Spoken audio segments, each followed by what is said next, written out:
our next talk is by Dr. T. Ganesan. Namaste, sir. Thank you for making time for the session. Dr. T. Ganesan has a PhD in Samskrita and he has been working as Director of Research at the prestigious French Institute, Pondicherry, since 1985. And even now, he continues to be a research associate there. He is working on the projects such as a comprehensive history of Śaivasiddhānta in Tamil Nadu, as well as the project on critical edition of Shaivagamas.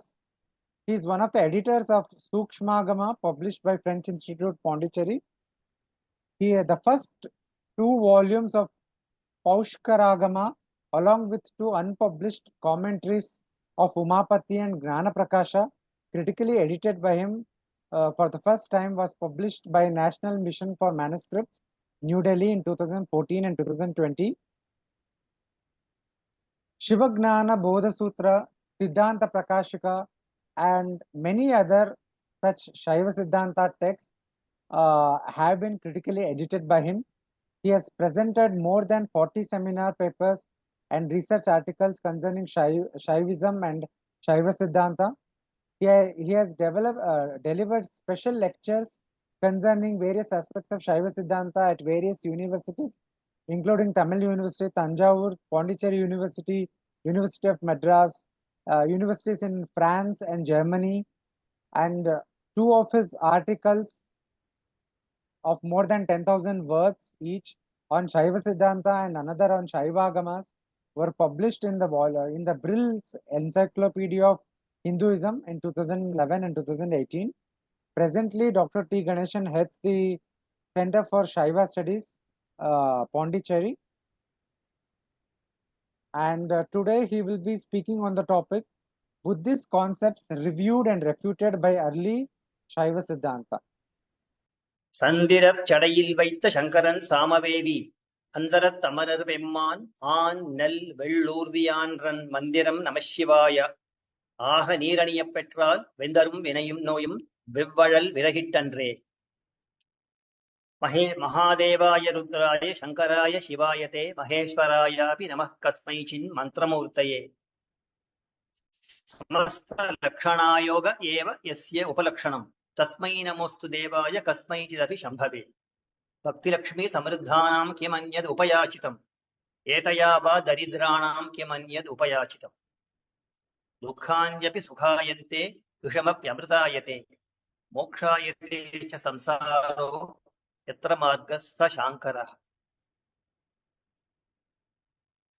Friends, it is a pleasure for me to participate and present a brief paper on the Buddhist interactions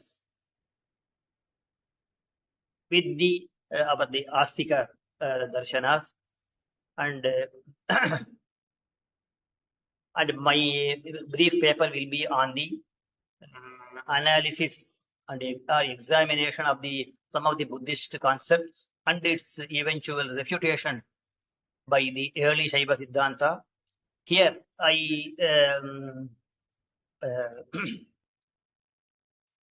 focus mainly on one of the earliest Shaiva acharyas of Kashmir, Sadyojyoti. There are, of course, others such as Bhatta Ramakantha, Bhatta Narayanakantha, who followed him, who have also refuted Buddhist concepts in their works. But Sadyojyoti is the earliest one, and the very thorough and very systematic in his examination as well as refutations. Since the very early period, Buddhist philosophy and many of the Buddhist practices have been reviewed, analyzed, and refuted by the systems belonging to the Astika darshanas.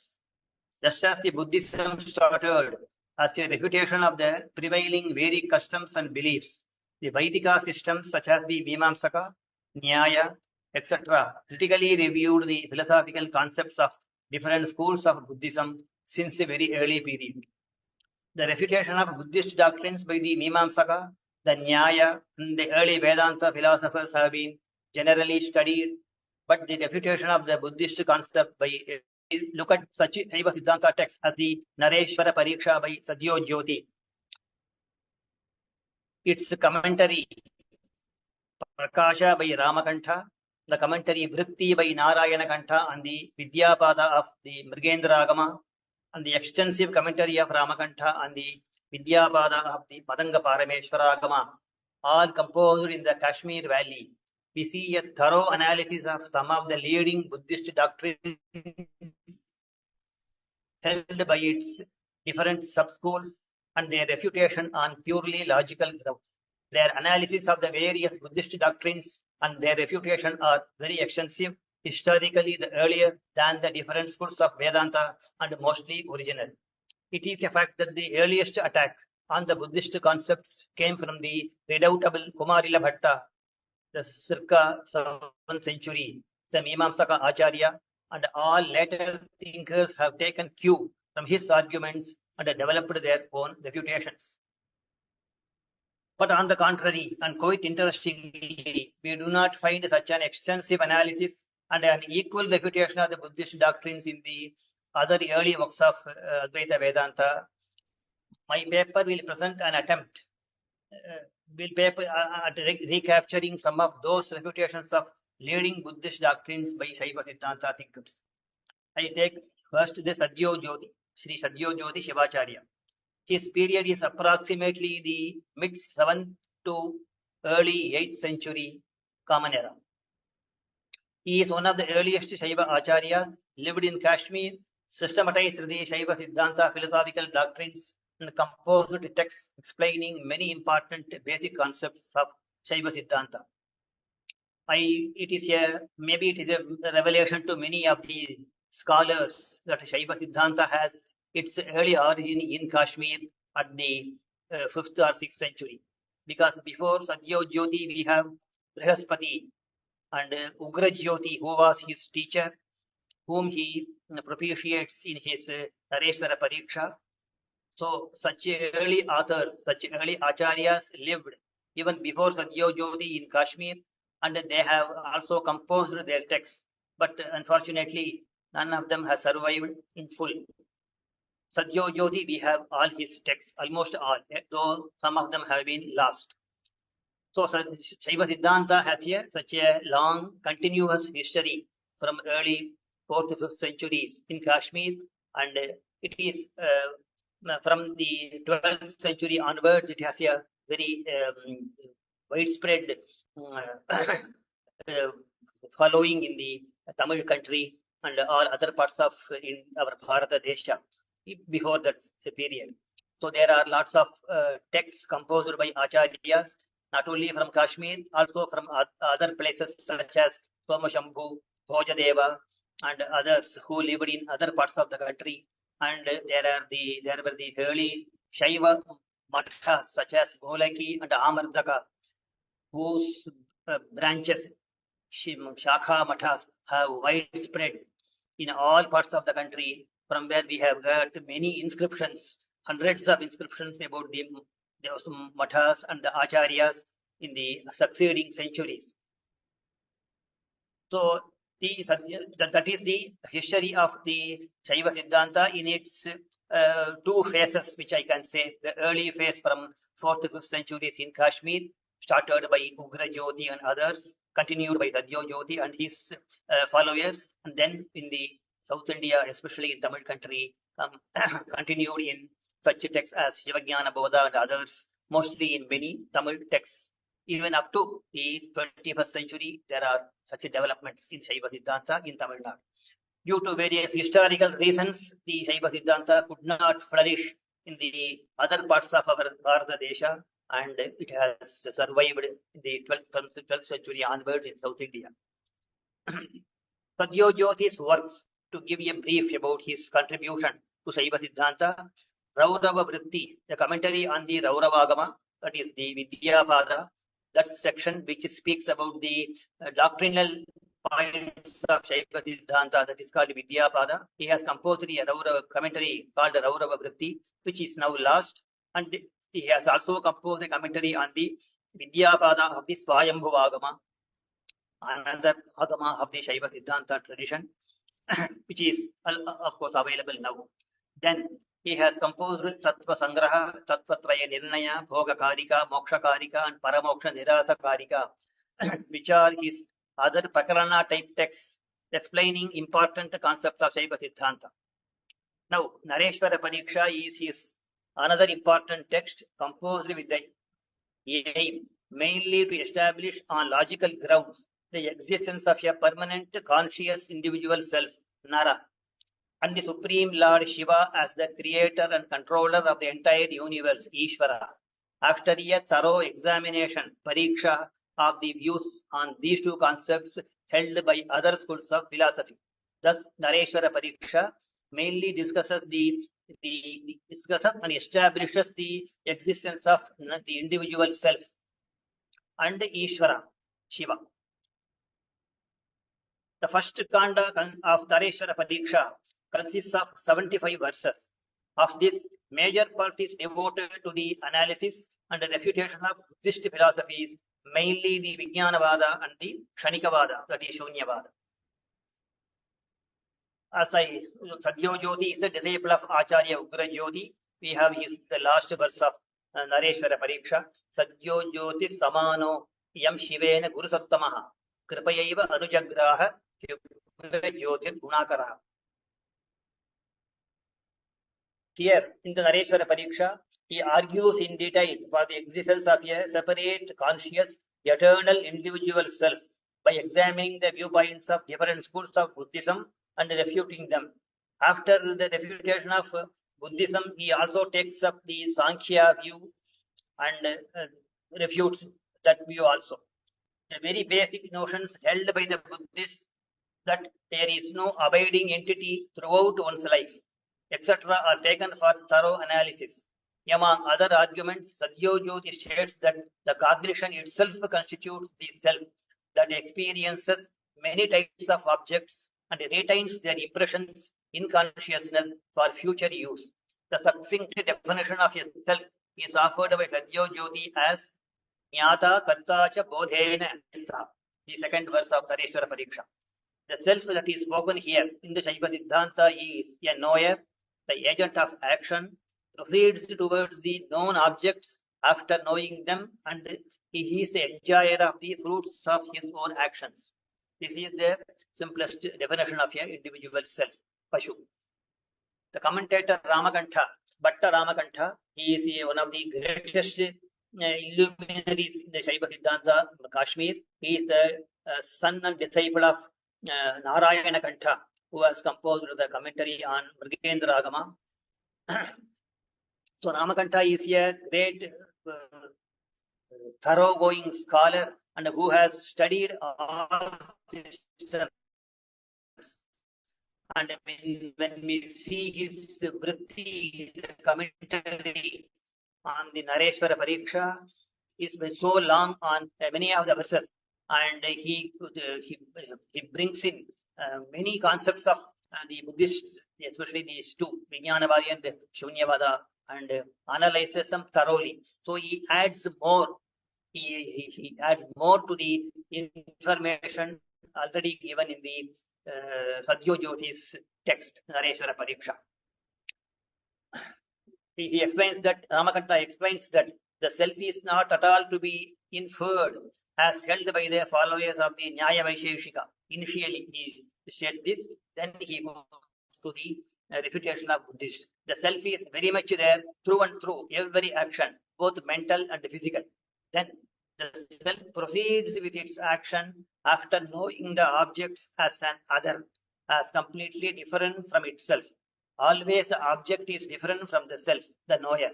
They are not the same, unlike the Vijnanavada Buddhists. Further, as the enjoyer of the fruits of its actions, the self is definitely an existing entity and it is not momentary or transient, as against the Shunyavada Buddhists. For the experience of oneself as a continuous single whole entity is so evident to all, and it is the basis of all affairs, human affairs. Now, Sadhyo Jyoti refuting the Vijnanavada states, my study presentation is not very exhaustive. I am just giving a brief presentation of Sadhyo Jyoti, citing his the original verses from the Nareshwara Pariksha. Of course, I have not gone deep into the Ramakantha's Vritti, which is so elaborate. So it is a study by in itself, Nareshwara Pariksha, along with the commentary Prakasha, where the earliest refutation of Buddhism from the Śaivasiddhānta point of view is a very will be a very valuable contribution if it is done. Sadhyo Jyoti refuting the Vijnanavada states, Arthasyapi Nachabhavo Yatoyam Anubhovyate.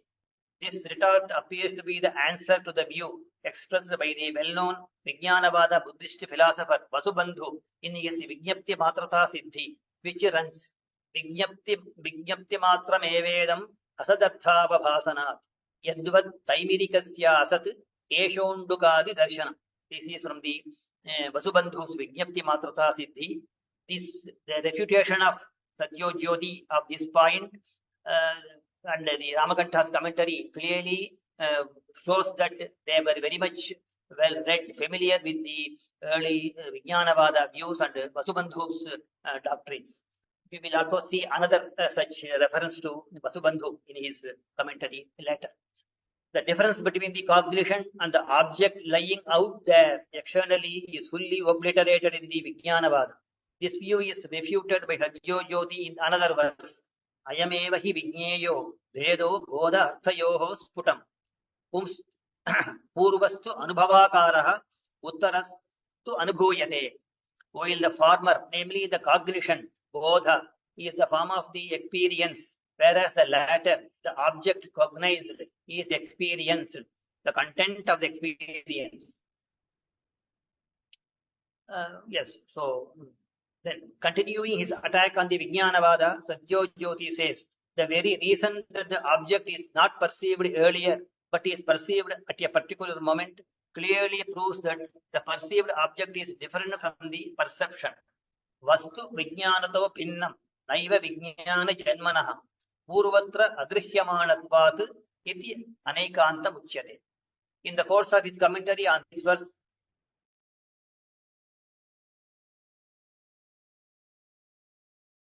Bhavapalambha Niyamat Abhedo Nila Tadhiyoho. The non-difference of object and cognition results from their invariable co-apprehension. This is the doctrine of the Dharmakirti in his Pramana Vinishchaya, and that is refuted here. So he cites this passage from Pramana Vinishchaya. Sahopalambha Niyamat Abhedaha Nila Tadhiyoho. Then Sadhyo Jyoti continues his argument against this view of the Vijnanavadi as Kartrukarma Avabhasacha Spashta Drishta Kvachin Matihi Ahametat Prapashyamiti Ataha Siddham Sputam Dvayam.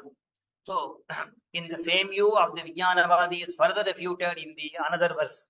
Chakshur Vyaparata Purvam Prakashacha Na Grihyate Rupam Loke Na Tat Tabhya Abhinnam Sampratiyate.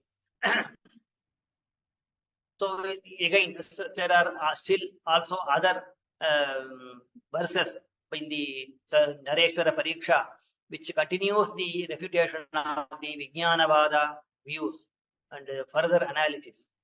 And I think I will once again come to it in the course. Then the Kshanikavada held by the Buddhists such as Dharmakirti, according to which, I quote, it is only a series of qualitatively similar moments that constitute what we customarily take to be enduring objects, but there is actually nothing that remains numerically the same for more than one instant, is fully refuted by Sadhyo Jyoti as only a blabbering of a mentally deranged person in the verse. Vasana krita ityetad pavanerita bhashitam tatshana jnanato nanya vasana tava yuchyate. Then, that the entire process of perception clearly proves three factors: the perceiver, the object perceived, and the underlying consciousness that illumines both. Sarvameva hi vijnanam kartru karma avabhasakam trayam samsmaryate yasmat tadaham drishtavan iti. Ramakantha in his commentary on this verse states If the opponent would say that the underlying consciousness is not perceived or known, we answer by stating that the underlying consciousness is definitely perceived but unnoticed, and as though they do not exist, such as while walking, one does not experience the knowledge of the existence of grass, etc. on the path. And to substantiate this, Bhatta Ramakanta cites an authoritative passage.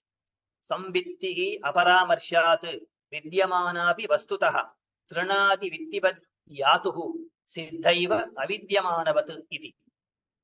The question is posed towards the adherents of momentariness, the Shunyavadis, the Kshanikavadis, whether the agent that perceives the experience of each previous as well as the next moment appears at every moment or exists as an enduring entity always separately.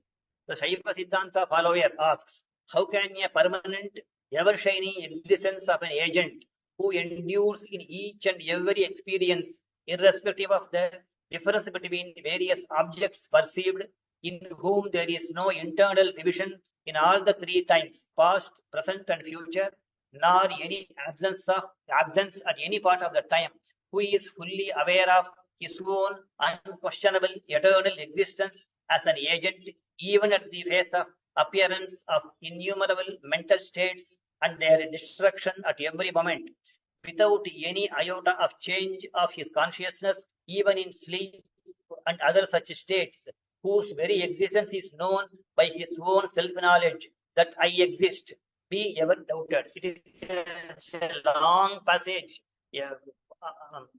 addressed to the Kshanikavadis. How can he refute such a existence of an enduring conscious self? That portion of the commentary of Ramakanta is very interesting in its original for its forceful logic. I just read out. Grahyopadhi vedepi anasadita swatma vedaha kalatrayepi tiraskrita swagata pragabhava pradvamsa bhavo nanavidha pramanadi aneka chitta vritti udaya vyaya samvedanepi akampita tat grahaka sthairya vedano nityantaraleshvapi abhilupta jyotihi sushuptadavapi akhandita swasamvit satatameva swaprakashatvena gamyatvat atma pada pratipadyah pratipurusham swasamvedana siddhah iti kimatra anyena sadhanena. So in this way, the property of the feature of the individual existing self, how can it be denied, refuted? To come back to Sadyojyoti again, Nabhavaha shakyate bhaktum pratyaye sarvasakshini shunyata tena sarvesham bhavanam bodha badhita. While the existence of the self as a witness to all mental and intellectual experiences is very much felt, its absence can never be postulated.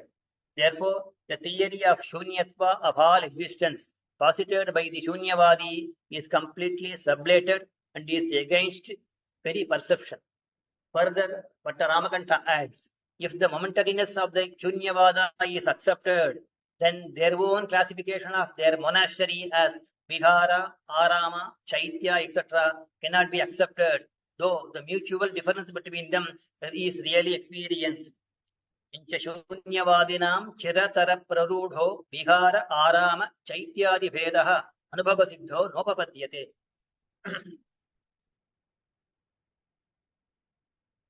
Then, in the another verse of this Nareshwara Pariksha, Sadyojyoti says, Atopi pratyabhijnanat vyabicharetu satyapi stairyam kvachit grihitam yat svabhatvena vastunah bhuyo bhuyo hi yo arthatma grihyate tvekaya dhiya yada tatacha tat stairyam brota kena nivaryate. So, Sadyojyoti refutes the theory of momentariness with strong arguments and strongly argues for the existence of an enduring external object that is perceived by the senses.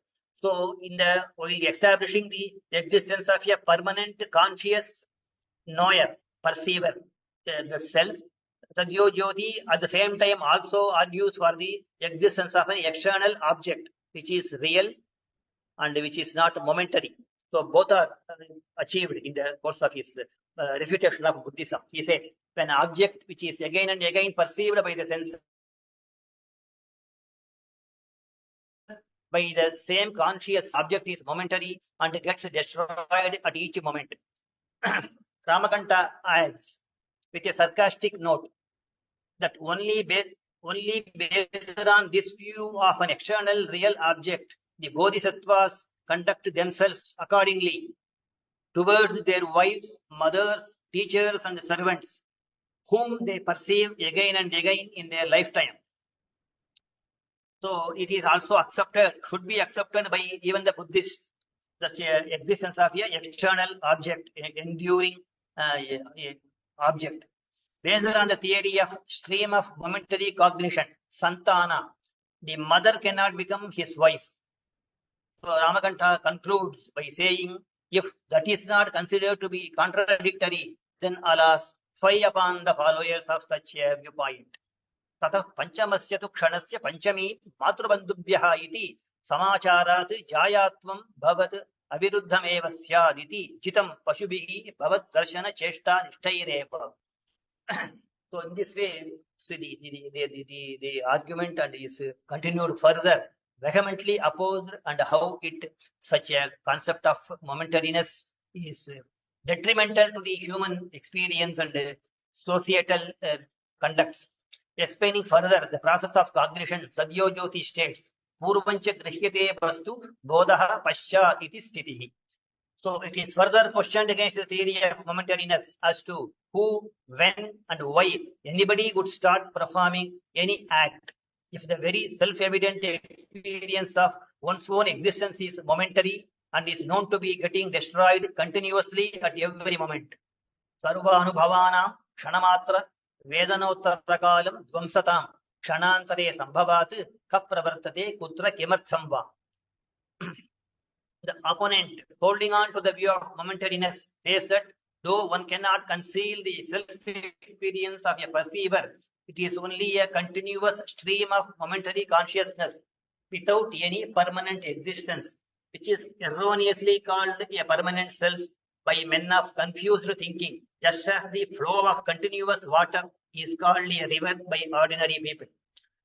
As a refutation from the Shaiva point of view, among other arguments, it is stated clearly that the perception of one's own self is never a superimposed one, and that the self is always the perceiver, illumining all else, prakashaka, and it is never an object. Prakashakatvam hi pramatrutvam na prakashyata. Upon further examination of the concept of momentariness of the Buddhists, at one stage Sadhyo Jyoti concludes,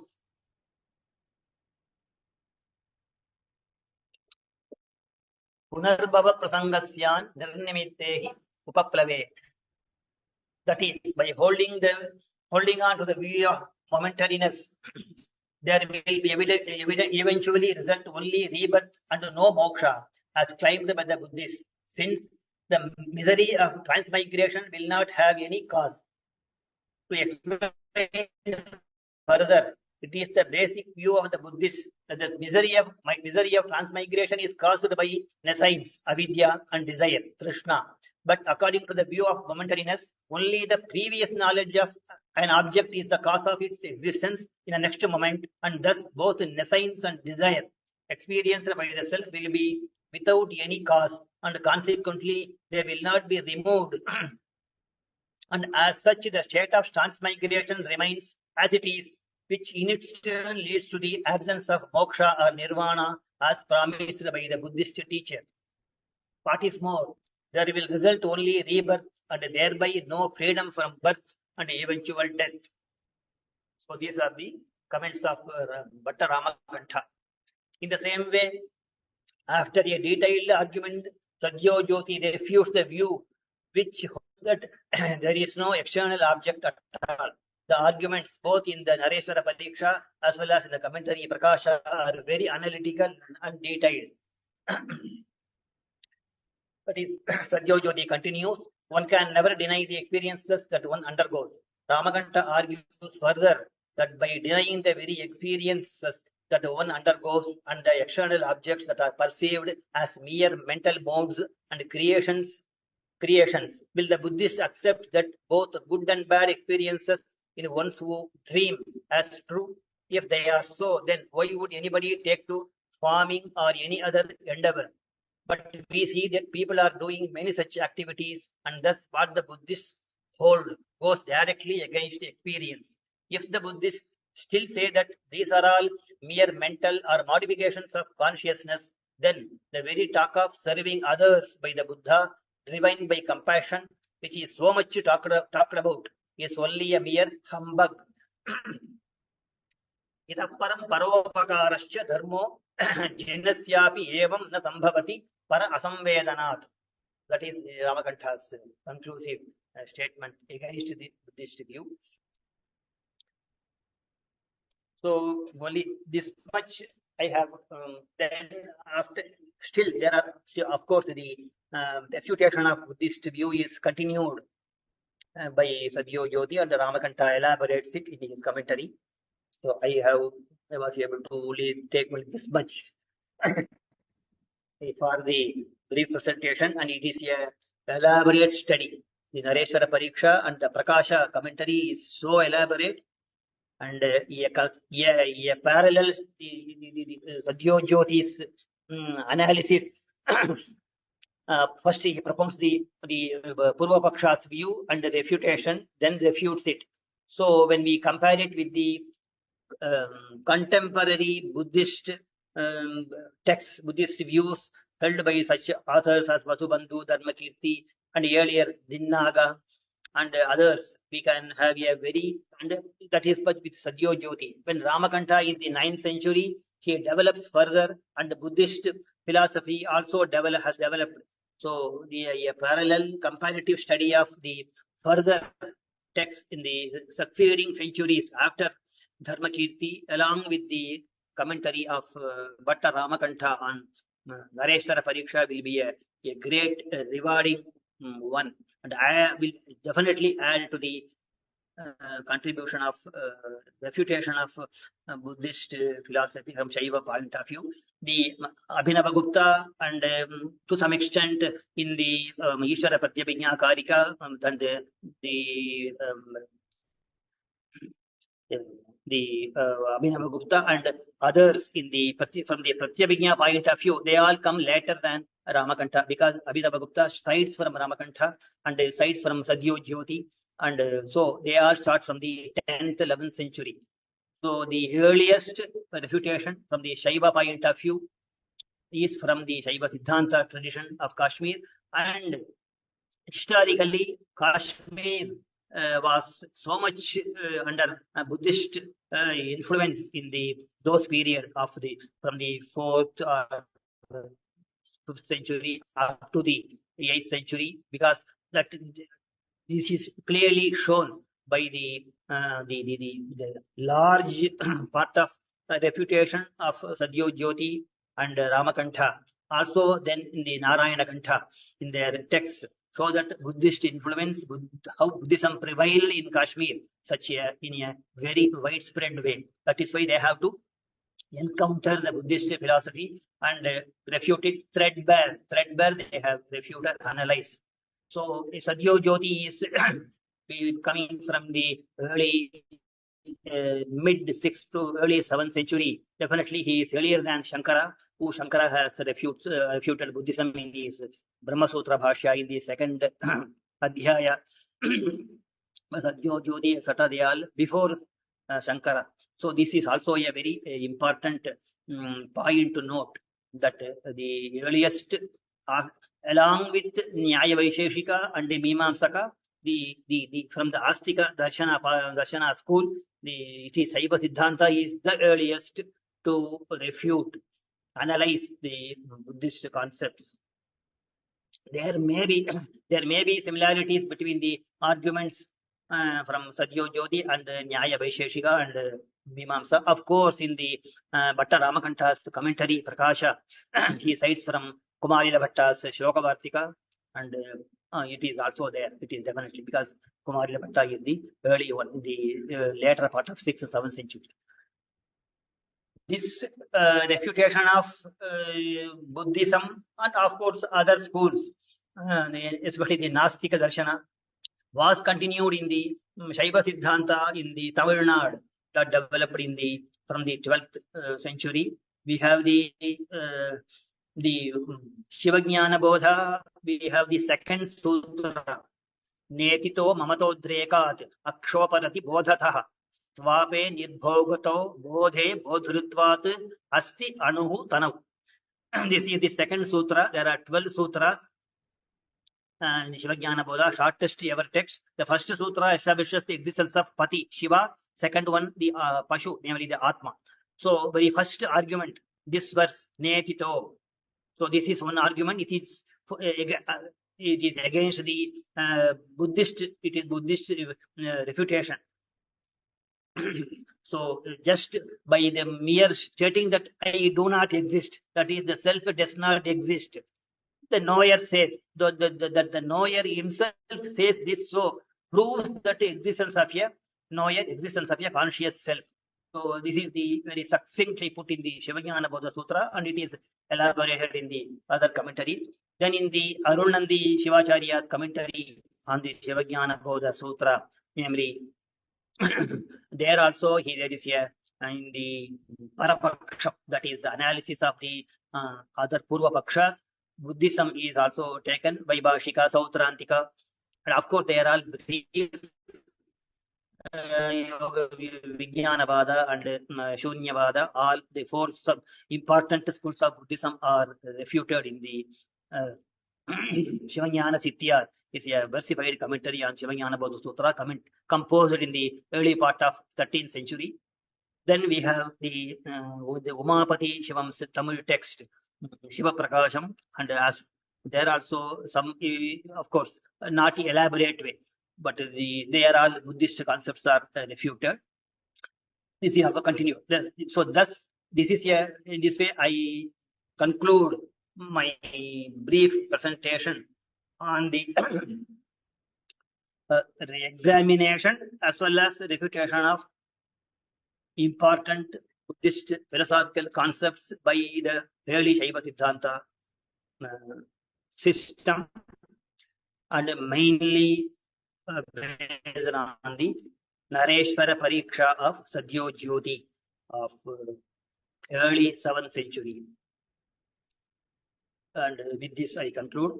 I think I have presented it in a manner that is that was comprehensible by the audience and the scholars. I once again thank Indica for giving me this opportunity to present this. In fact, initially may not be there, I did not notice it, and I contacted Sri Nagaraj Garu that they exist.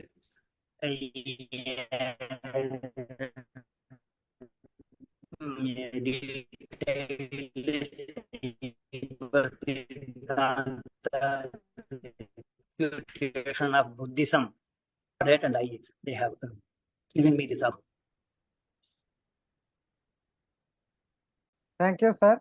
Thank you very much for a very comprehensive, very enlightening talk on a less crowded subject. Thank you very much for highlighting this.